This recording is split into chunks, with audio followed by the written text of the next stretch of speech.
You know, today's module is such a source of confusion for so many agency owners out there, especially beginner agency owners. They're like, hey man, what the heck do you do all day?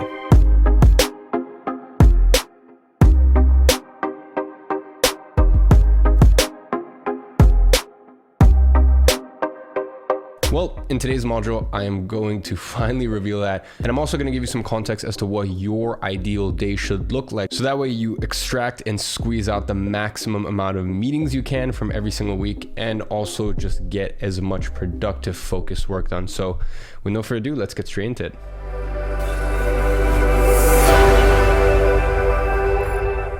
Pragmatic Day in Life.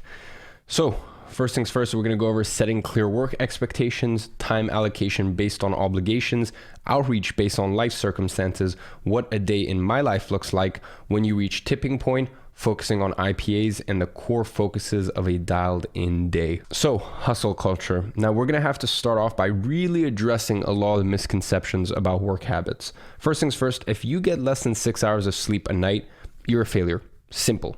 Well, there's one little caveat to that. And that caveat is if you're in a position like I was when I was first starting my agency, where, you know, you're still going to school and then you've got other obligations that, like for me, were non-negotiables, like things like going to the gym. I just wasn't going to let that go, and taking the gym very seriously, and then also building my agency on top. You know, for you, that might be you have a job, you also have a family, and then you're also trying to build your agency. In that case, if you may just have to go through a period that I went through where you're getting 3-4 hours a night of sleep. It's not ideal, but you just kind of push through it, right? Until you sign a few clients, and then that opens up, and that opens up your entire calendar. And we're gonna get onto that in just a second. Second, I really need you to understand that working smart kills working hard every single day of the week. And third, in this industry, if you're doing it full time, there is no such thing as 14 hours a day. Ladies and gents, you're gonna see here just in a second, but when I am most dialed in, right, I'm at my best, I could probably muster a 12-hour workday, right? And for me, a workday doesn't mean like responding to emails, like it means deep focus work, right? That might be an IPA, right? I'm building something, that might be a sales call, that might be prospecting, that might be tweaking some ads, like whatever it may be, right? But it's not busy work, right? And that's me at my best when I'm most dialed in, no caffeine, no alcohol, no, I'm doing keto, like I'm just super, super dialed in, no distractions. I'm not really seeing any friends. Yeah, and that's me at my stage. So you need to understand that there is no such thing as a 14-hour workday. No one's working 14 hours a day. No one's working 16-hour days, and they're not doing it productively. I've seen most people can manage around 4 to 5 hours of deep focus work, in a day. And then after that, they need to move on to, sales calls. And by the way, deep focus work could be prospecting. It could be, working on client ads. It could be finding a contractor for your team, like something that does take a lot of energy. And then the rest of the day, can be client checking calls, team calls, etc., etc. I've noticed most people can manage around 4 to 6 hours a day of that deep focus work. And as I said, when I do 12-hour workdays, I'm also sleeping 9 hours a day. So like basically all of the conditions are set perfectly for me to be working 12-hour workdays. Normally, I'd say if I'm not super dialed in and not doing monk mode, usually I'm able to do an 8-9 hour workday. 9 a.m. start, finish by 5-6 p.m. Maybe, have some busy work later on in the day, but actually getting something productive done and really moving the needle forward, that's really the amount of time that I found is possible.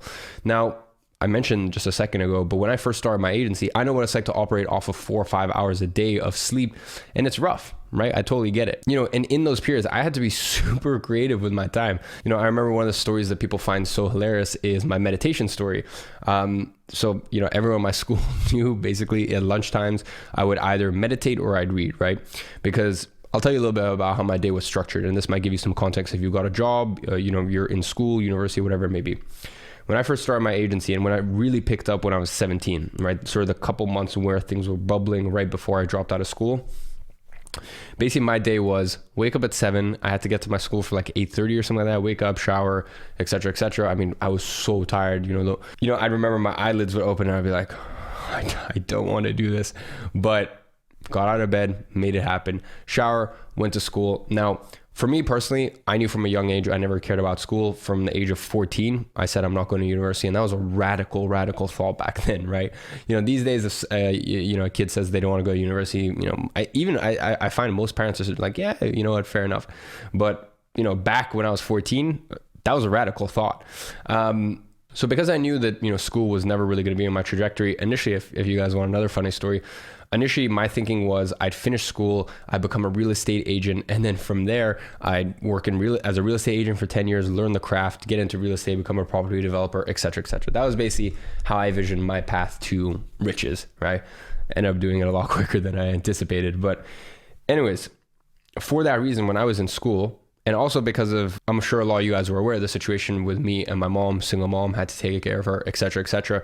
Because of that, I would be in school and I'd literally be lead sourcing in school and preparing my lead sourcing so that way I could get home and I could get straight into work with doing video audits. Now, back in the day before Loom, the way that I did a video audit was similar to this. I'd put my camera down, right? I had a camera because I had a creative agency, as many of you guys know.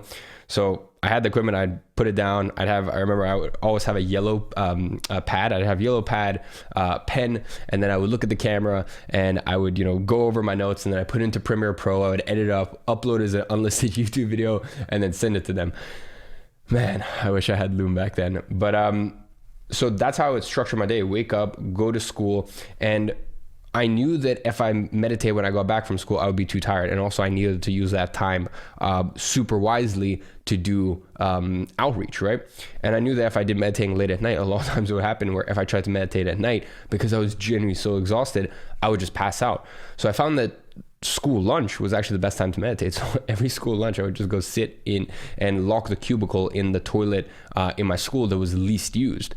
And I would just sit there and I would meditate for 30 minutes. This meditation is about blessing. And man, it seldom happened. I'd say maybe, once a week, but man, the times when I would be in there and someone would come in and would take a shit, it was rough, right? It was rough. So after I would finish meditating at lunch, I'd spend whatever time I had left reading, go on with the rest of the school day, most of the time be lead sourcing, come back home, do video outreach. And then I remember I would go to the gym right after dinner, so around 8 or 9 p.m. Then I'd come back, shower, and do a bit more work. And then I would read, because I was also reading a book a week. And then I go to bed around like 2 a.m., wake up 7 a.m. and start the whole process again and again. And it was a drag, right? It was a big drag.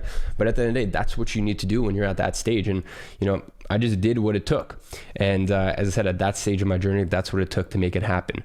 Now, when I dropped out of school, I had 4 clients, and the biggest shell shock to me, and you guys may experience this thing, the day that you finally quit your job, or, you quit school or university, or, whatever, or maybe you're building this business, but it's also important to you to finish university, right? That's the other thing. Just because my journey was a certain way and I went a certain path doesn't mean that you need to go down that same path, right? And especially dropping out of high school, unless you have a special case like I did, where I genuinely had to support me and my mom, there is no reason to drop out of high school, right? Finish high school and then you can enjoy the rest of your life from there, right? But really, this is a forewarning for any of you guys who, as I said, have a job, go to school, go to college. The moment in which your agency is doing well enough that you can drop those things, or you just decide to drop those things, it's going to be a bit of a shell shock to you, because you're going to go from, from really penny pinching with your time to kind of having your whole calendar free, right? And it's going to be it's going to be a real shock to the system. But really, this is where time allocation comes in. So one of the biggest questions that beginners have is, how do I spend my day, right? How do I structure my day? Well, it is very simple in this business, right? It's very simple.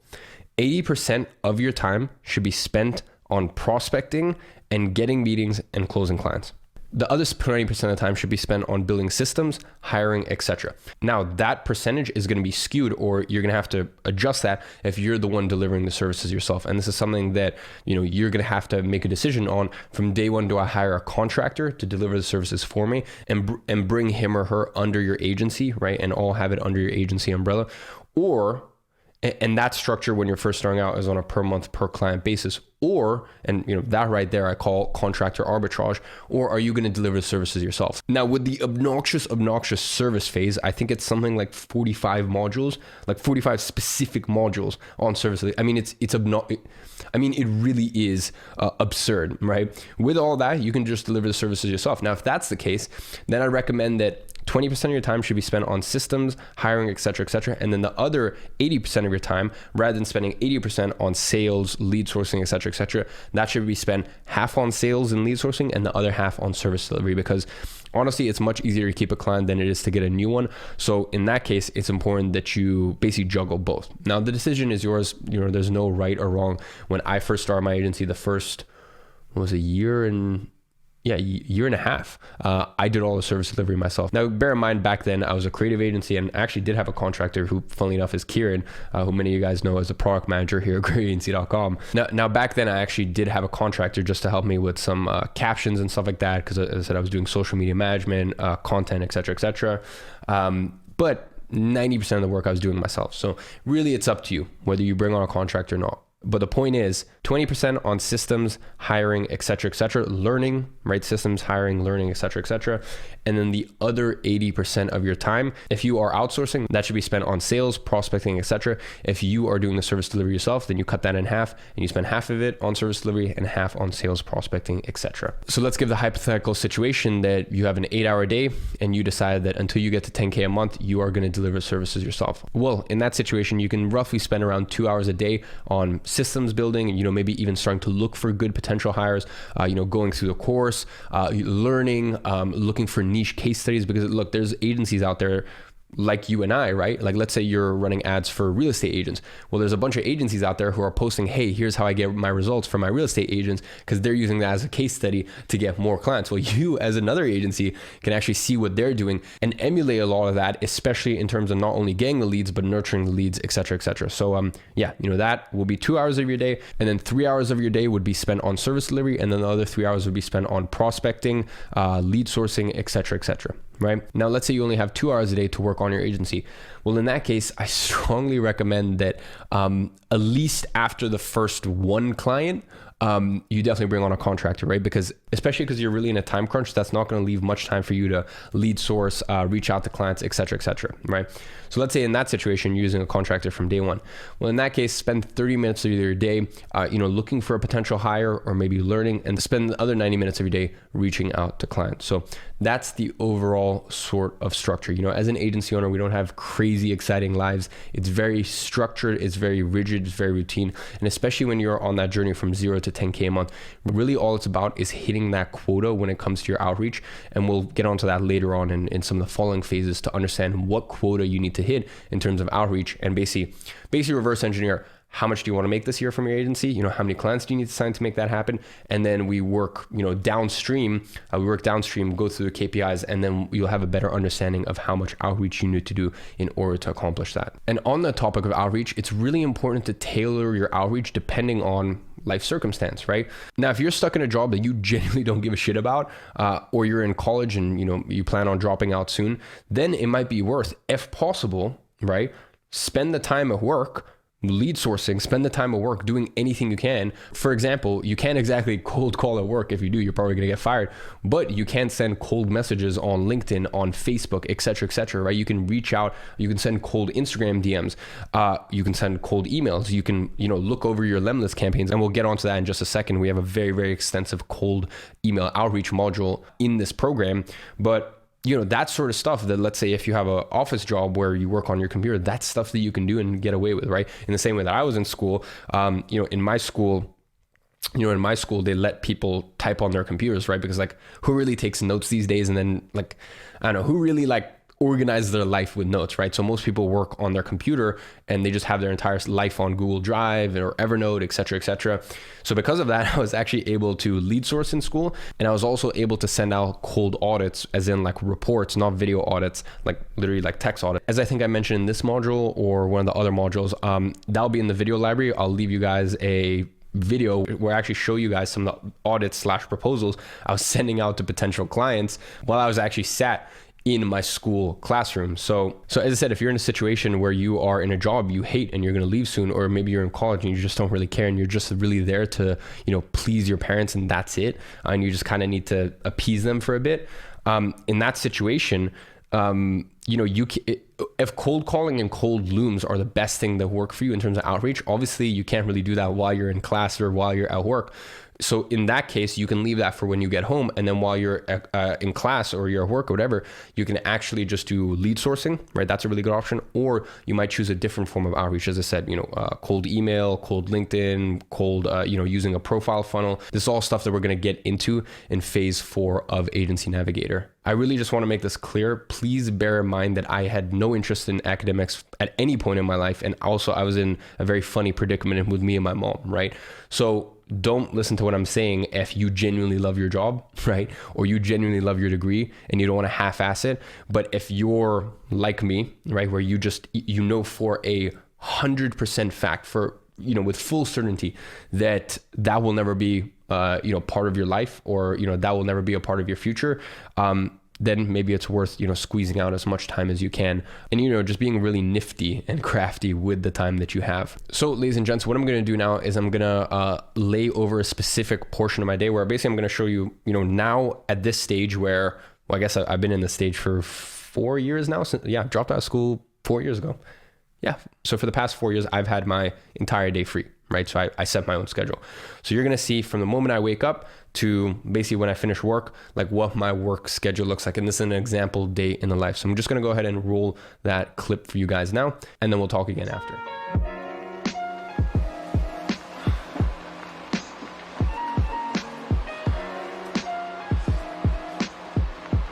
So good morning, guys. It is currently, 7:12 in the morning. Here in London, I just finished off. First thing I do whenever I wake up is I sit in front of my Juve. Usually I'm butt naked, so obviously I spared you guys that expense. Yeah, usually I sit in front of my Juve and then I journal. And I do that for 5-10 minutes. I wake up at 6:50 and then I'm here in the shower for 7, and then basically just shower, meditate, and get to my desk for 8 a.m. and start work. Obviously, it's a little different now that I don't have a gym. A month ago, I did come back from Cape Town, and I was there for 2 months, and all gyms, everything like that was open there. So my schedule is a little different. Usually I do work out first thing in the morning. And yeah, I thought I'd bring you along for a realistic day in the life of an agency owner. So with no further ado, today's going to be a pretty bog standard day. I'll leave timestamps now if you want to skip to anything specifically and not look at the rest of my boring day. But yeah, here's a bit of context as to what it's like being an agency owner when everything's locked down. First things first, let me show you what the OR stats were like from last night. So not the best, not the worst. My HRV was crazy low. I'm not sure why that is. Let's see, sleep 2 hours 24 deep. 3 minutes latency, 1 hour 52 REM. So yeah, that was today and that was yesterday. So not the best, not the worst, but all in all, I'm feeling pretty ready for the day. By the way, I picked up this vlogging camera, the Sony RZ, whatever the hell it is. But anyways, it's been so long since I've vlogged with a small little camera like this. And I'm just looking at the screen on the side. One thing I've always hated about Sony's is they said that they fixed their skin tones with this camera. I still don't think they did. I still think the skin tones are terrible. I look white as hell. Anyways, I'm not a beauty vlogger, this doesn't matter. It's kind of the day. So, kick off with the 20-minute meditation. Yeah, let's get the day started.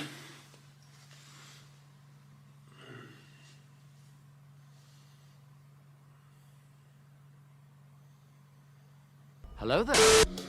So real quick, let me just run you through what I've been working on this morning. So at my agency, IG Media, we are expanding quite rapidly. I guess the thing that's broken us right now is not actually the amount of clients that we're at right now. It's the fact that out of our last, 3 out of our last 5 clients are all spending above 10K a day. And in fact, I think today is billing date for one of our performance fees. So you'll actually see that later today, what our performance fee was in the first month with one of these clients. But anyways, the reason I say this is because there's a big difference between spending a K a day or 2K a day for an e-commerce business and then getting to a point where you're spending 7, 8, 10K a day.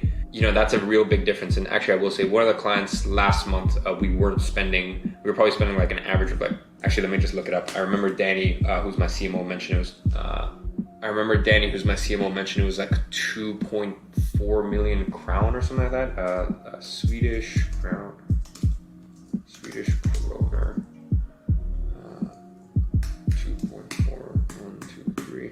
Yeah, so we spent 207K, so that pounds. So that's right around like $280,000. So yeah, almost like $10,000 a day. But anyways, long story short, the issue is once you start spending this sort of money for clients, there's a lot of load balancing that needs to happen. So with a lot of these clients, we've got like not one account, with one specific client, we've got 10 ad accounts. And as I said, with some of these larger budget accounts, we're load balancing between anywhere from like 3 to, as I said, with that one client, 10 accounts.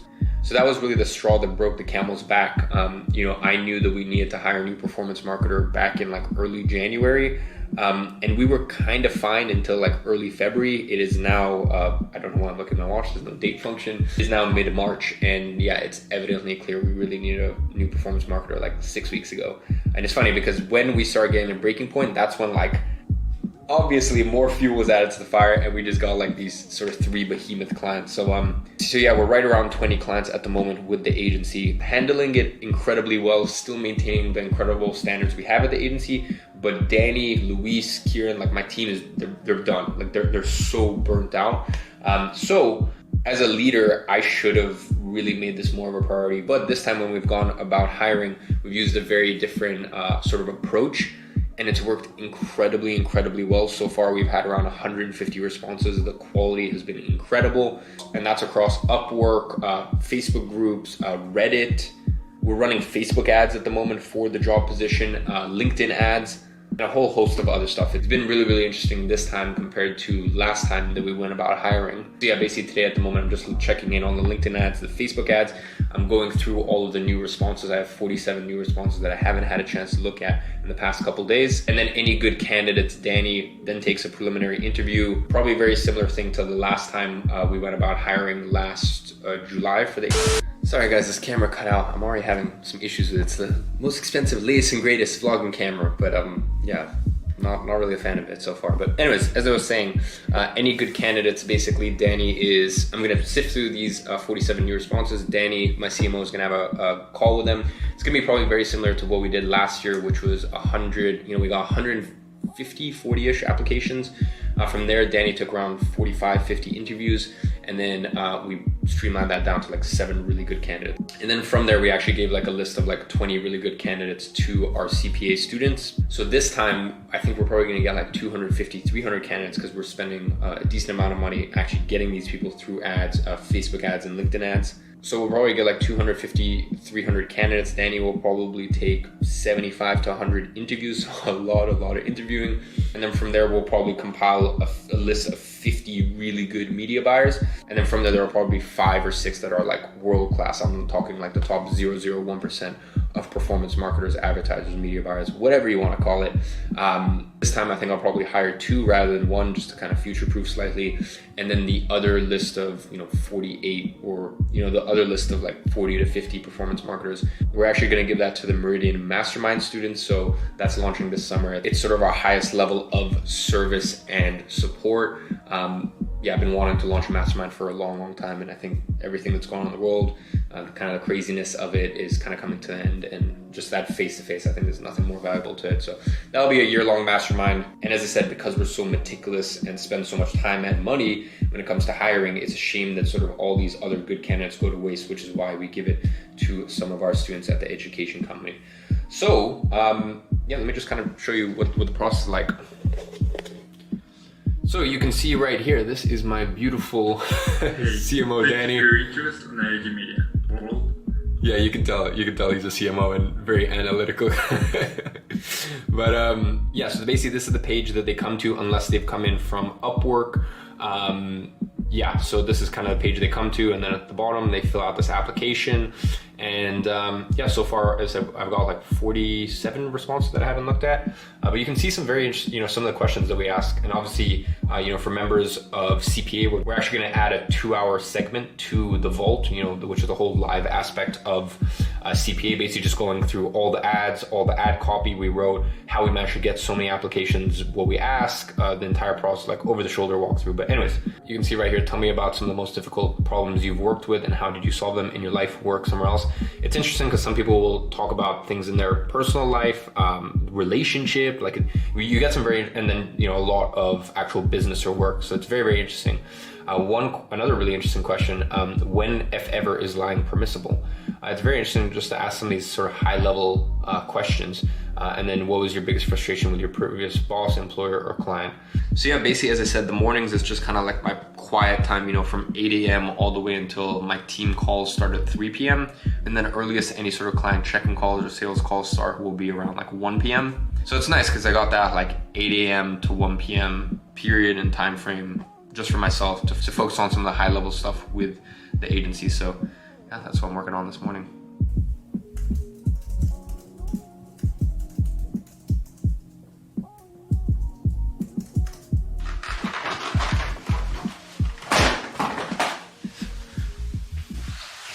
So it is midday, and that means that it's time to get some exercise in.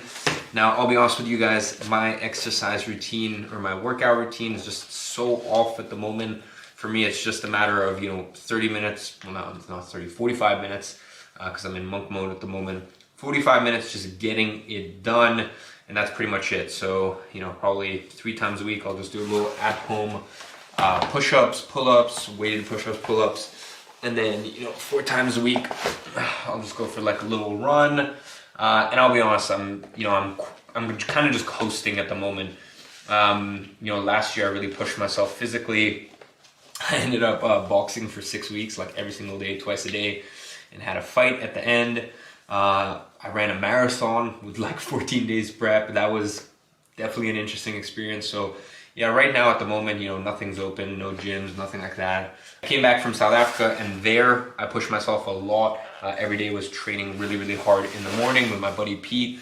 But now that I'm back in London, it's, as I said, it's different parts of your life, you focus on different things. I know that, kind of between when I came back mid-Feb to mid-April, which is when gyms open again in the UK, it's really just a matter of maintenance, not really pushing myself too much. On another note, a lot of people have asked me where this is from. It's a company called Free Train, and people are like, oh, is that like a heart rate monitor, this, that, etc., etc. No, I actually track my heart rate with my Apple Watch. So, as I said, I had no running experience whatsoever, and then I just kind of got into running like mid-November, and then literally 3 weeks later, I was like, yeah, why not run a marathon in 2 weeks? So I ended up running a half marathon, I didn't really know what I was doing, so I was just holding my phone in my hand for, literally 2 hours. And then I was like, okay, yeah, this is not very practical. So then I looked at one of those armband things, and those suck. So, this is a Free Train. This just puts my phone right here, so I can have my AirPods. Put my key right here, and then if I need anything else, like if I want to do cards or something, this isn't really good, so I usually just put them in these. So these are actually, for those of you guys who are curious, these are early prototypes of the cargos from the new Principal collection from my clothing line Gadgie. These are early prototypes. The next round of prototypes is actually meant to come in like 4 or 5 days. These are still very, very early days, but I've just kind of given up at the moment. I wear these all day. We have them in a few different colors, and they're comfortable in the day, and I can literally just go straight from working to like just changing top, putting on shoes, and I work out in these, I work in these, I train in these. Honestly, I just kind of live in these at the moment. So these will be launching with the rest of Principal collection end of April. For anyone wondering what shoes I'm wearing, these are the Vaporfly Next Percent. These are the Vaporfly Next Percent. Hold on a sec.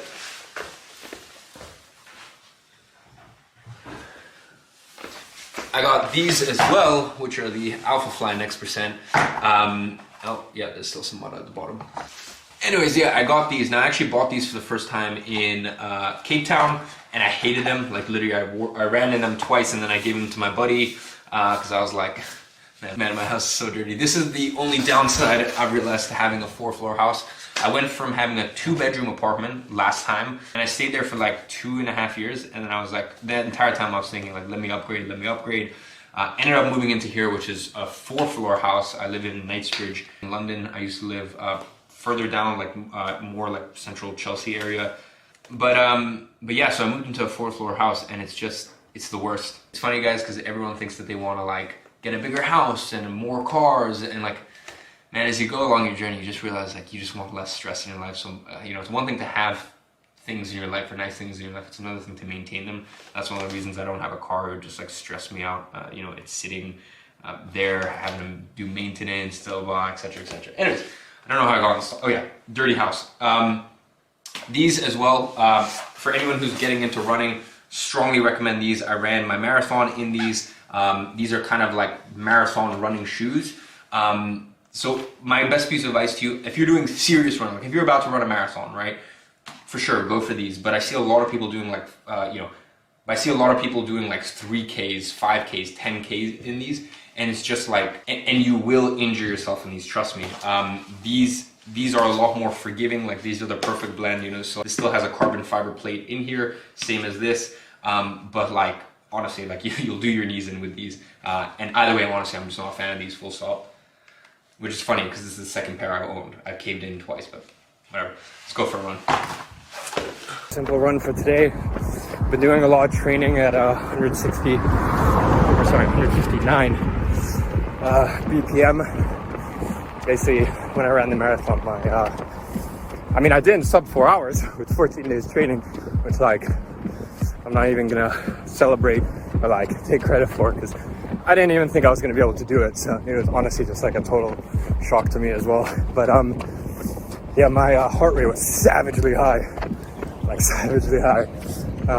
So yeah, basically trying to run at a decent pace with lower BPM. I think that's really what I need to work on.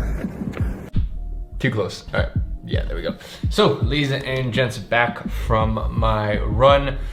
Now, I'm about to hop on one of 2 onboarding calls today. This is actually a client that I signed up day before. Client that I signed up day before. And without going into too much detail, because I did the full call breakdown all the way from demo to sales call, and obviously I'll be breaking down this onboarding call as well. So for those of you guys in CPA, just go there. It's gonna be in the vault. So I'm not gonna give you guys the full few hour breakdown of how this client came about. So I'll just throw in a 60-second highlight of the sales call here. I can imagine your frustration. You're managing twice as much spend. It seems like they're, to be honest, it just seems like they're kind of fucking you around. You know what it is with them? It's they speak to someone that assumes doesn't. I think they could be working with people who don't know how Facebook works. So they just make up stories and say, oh, this is how it works, and this is how ROAS is maintained and it's built. They were spending, I think last from the 1st to the 8th of 1st to the 7th of this month, they were spending around 5K a day, and it would just be shit. It would just be 1.3, 1.4, 1.5 return on ad spend when our minimum is 2.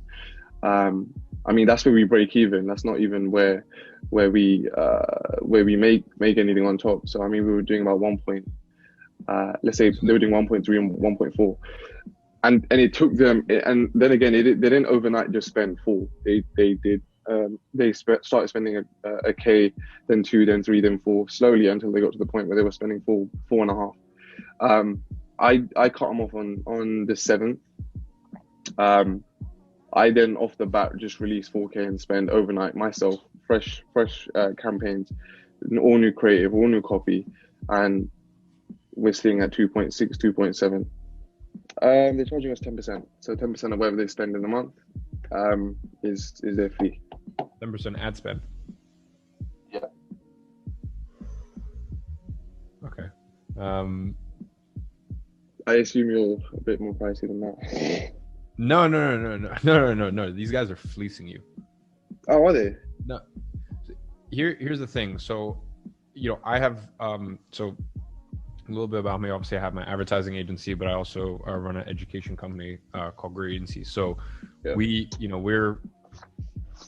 We're literally the people that we're the experts that all the agencies in the world come to learn from. And one of the Yeah, I understand that. one of our favorite things is to make fun of agencies that charge a percentage of ad spend. Because here's the issue, right? If an agency ever charges you a percentage of ad spend or percentage of revenue, just leave the meeting. Because here's the issue. Okay. Our incentives need to be aligned, right? So we should only get paid when we're making. So I actually closed this client on a £2,800 a month plus 5% return on ad spend. So at this stage in my agency, I get most of, I'd say probably 70-80% of our overall agency revenue from performance fees. So you can see right here, I made some notes during the actual call. I don't know how well that shows up. So basically this company did, they've been around 6-7 months. They did 2.5 million pounds in the first 6-7 months. February they spent 55K, Jan they spent 108K, and now they're at a point where they're spending around £5,000 a day, like 5,000-6,000 pounds a day. So I'm just gonna try and show you that top bit right there. As you can see, the goal is with them in 6 months is to be spending 500K a month and bringing in around 1.3 million pounds a month. So that'd be around an 800,000 pound a month return on ad spend. And then you also saw right below that we charge them 2,800 pounds plus 5% return on ad spend. I'll go ahead and pop up that base retainer. You'll notice that it's something above, like it's like 3,300. Basically it's 2,800 pounds plus it's a British client, so we charge that on top. Anyways, with this client, we estimate first month we'll make them probably around like 100 to 200K return on ad spend. So that's a 5,000 to 10,000, kind of within that bracket. 5,000 to 10,000 pound performance fee on top of the 2,800 pounds. And if things go as planned, or we're able to hit their benchmark that they wanted in 6 months, in 6 to 12 months, which is 800K a month return on ad spend, that'd be a 40,000 pound a month performance fee. So yeah, as I said, the last like 6 weeks or so, we've just been getting these really big whale performance fee clients, one of which, as I said, I know I need to build today. So I'll ask Danny what the final number is on that, and then we'll build them. I'll show you guys what that ends up coming out to. But I'm 1 minute late, so I'm gonna close these blinds, turn on my nice lighting, and just do the onboarding call with this client. So I'll give you a 60-second recap of how that went. First kind of generic question is, right now, where is the majority of your traffic coming from? It would be from Instagram, number one, and then it would be from Facebook, Google, and then Snapchat. Okay, all paid. Yeah, all paid. We don't have any, massive like organic stuff. It's majority paid. I say 80% of it's paid. Got it. Perfect. I saw your guys' hero video where you explain and show very cinematically the product. It had a bunch of views, so I'm curious to know how did that go? Like if you run ads like on YouTube, how did it go? Because we like to run ads on YouTube. Yeah, agency does that. I don't do that. I have no experience in Google. I have no experience in Snapchat. No, but just in general, how it went. Like, do you know if it was profitable? Specifically, or just Google in general? YouTube specifically. I'm not sure. I couldn't tell you. I just look at Google in general as a whole. And how does Google in general do? Google, we do about we spend about $1K a day, and they're bringing about a 4 to 5 return. No, that's fine. Okay. Because maybe we can scale harder on YouTube. We've been trying to push them to go harder than only spending 1,000, but I don't know. They just won't budge. Okay. If you can give us in the meantime access to that account, because I think we don't have it on these 2 emails, that'd be great. I think our number one country is the UK. We dominate here in the UK. Our conversion is the cheapest here in the UK. Secondly, EU. EU does also like similar to the UK. But the US, Australia, and New Zealand is a market that we haven't massively touched in. And whenever they have tried to, it's always been just shit. That's funny. For most of our clients, the other way around. US always the best performing. UK is the most. I mean, if you can make US the best performing, then I'll be happy to take it. But I mean, from experience, I'm up for the challenge. Oh, tell my friend, tell the agency. All right, real quick before you have the interview, right? Yeah. Okay, before the interview, I need to hop on the platform call. Before that, and then wait, when's our new client call is in After that, so like an hour.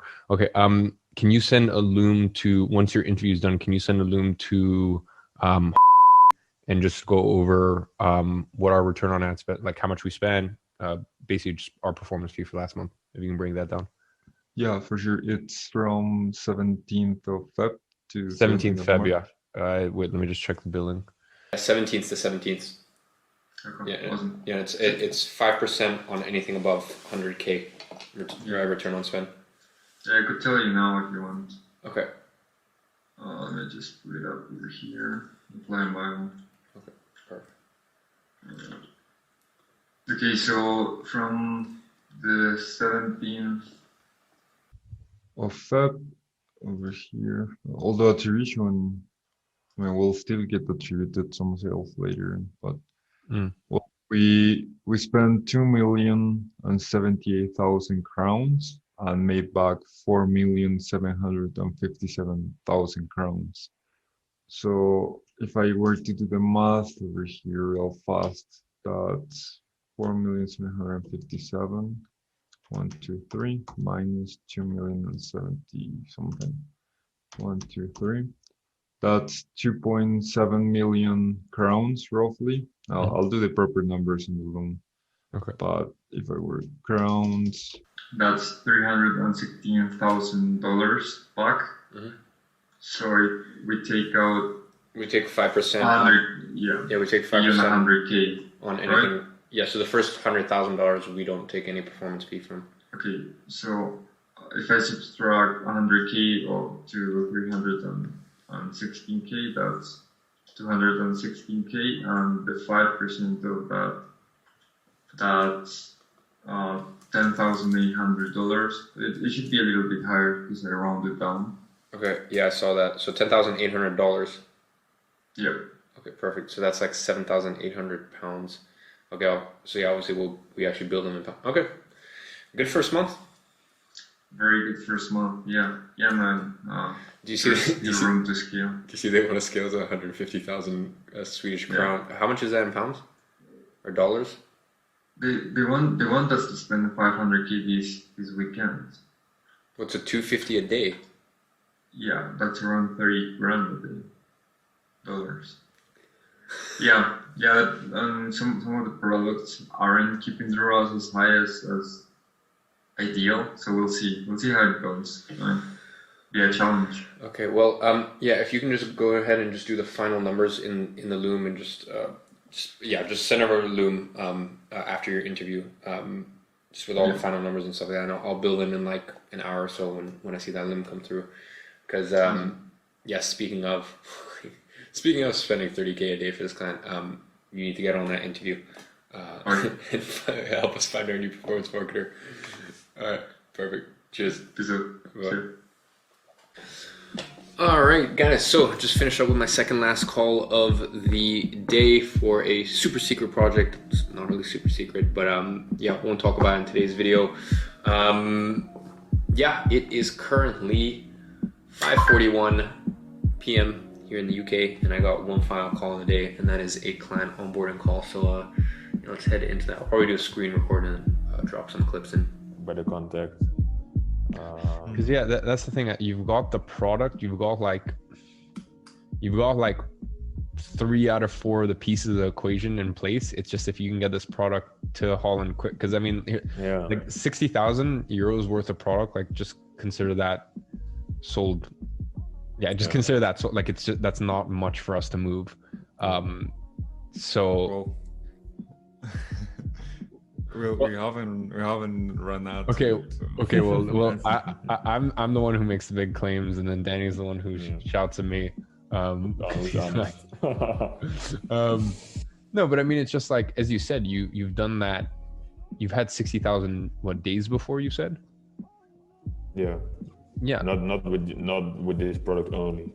Okay. Well, but it was the best seller. So. Okay. Well, yeah. Still, I mean.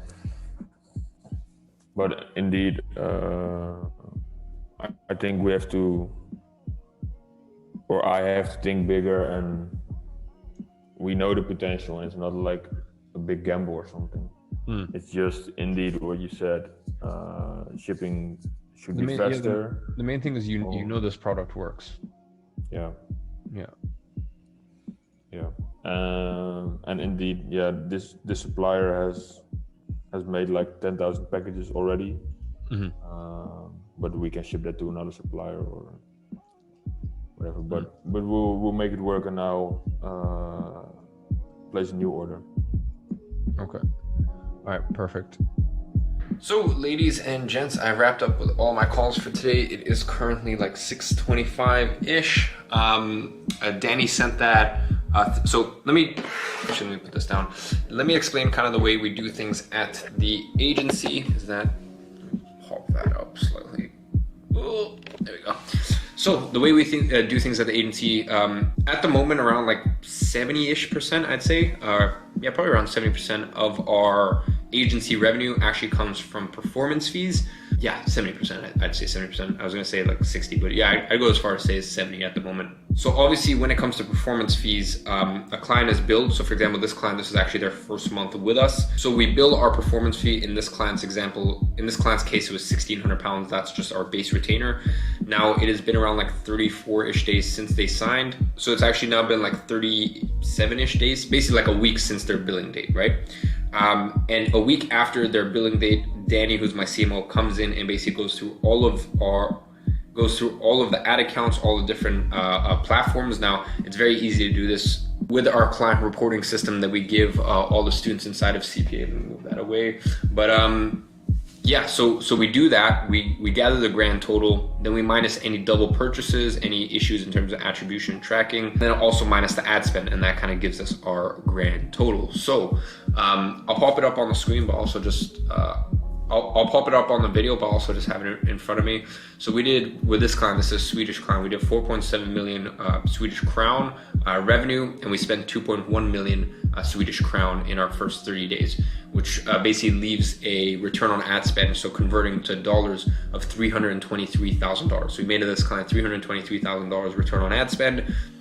Now in our deal, this client, before they came to us, was doing around 130-ish thousand a month return on ad spend in dollars. Now we wanted to give ourselves a little margin of safety, so we set the benchmark at $100,000. So we went, hey, for the first $100,000, we're not going to take any performance fee because you guys can already achieve this without us, right? So we don't want to make money if you guys are already getting the same result that we'll get you, right? So we only take a 5% return on ad spend on anything above $100,000. So in this case, we only took 5% on $223,000. So that comes out to $11,177. And by the way, there's like Danny rounded up in the text, but in the loom, it's like the full actual numbers. So that's $11,177 is our performance fee for the first month. So a 5-figure performance fee for the first month. But I live in London, you know, I'm a British company, so we charge all of our clients at the agency in pounds. So that comes out to £8,061 plus £1,600, which is our base fee. So the entire sort of total for the client in the first month was £9,600, which I believe comes out to like 11,000 plus like 1,600, so that's like $2,200. So I think that's like 13,000 billable from this client.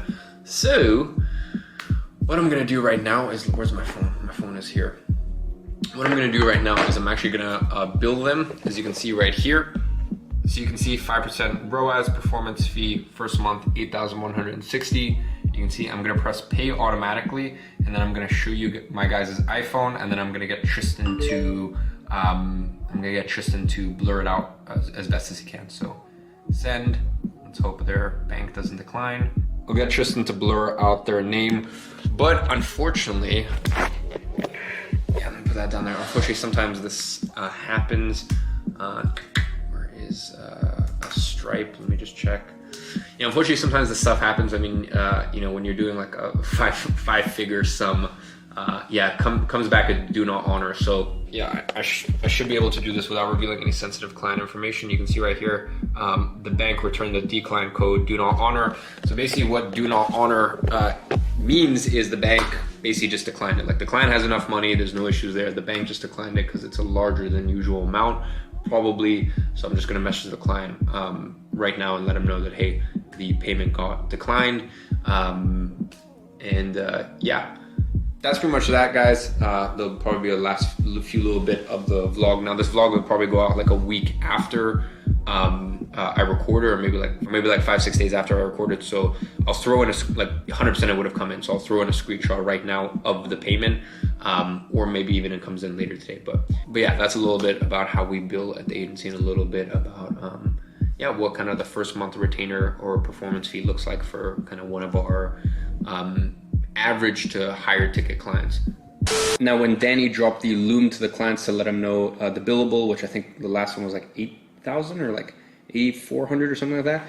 But the client actually came back and was like, hey, heads up, you actually started 5 days after, because obviously we didn't start from the day that we billed. The ads actually went live like 5 days later. I'll drop that message just here. Obviously, at the end of the day, we always show the client the loom, and then if there's any amendments, usually what we do on Stripe is you can actually do a partial refund if there's ever a case where we've over attributed sales and we kind of retroactively find that out. Or actually in this case, there was 5 days where we took performance fees where we shouldn't. There was actually also an ad account where we should have taken performance fees and we didn't. So I actually brought it up slightly as well. Anyways, the final total, and they actually paid us in dollars, so we ended up receiving it in pounds, was $9,900 US.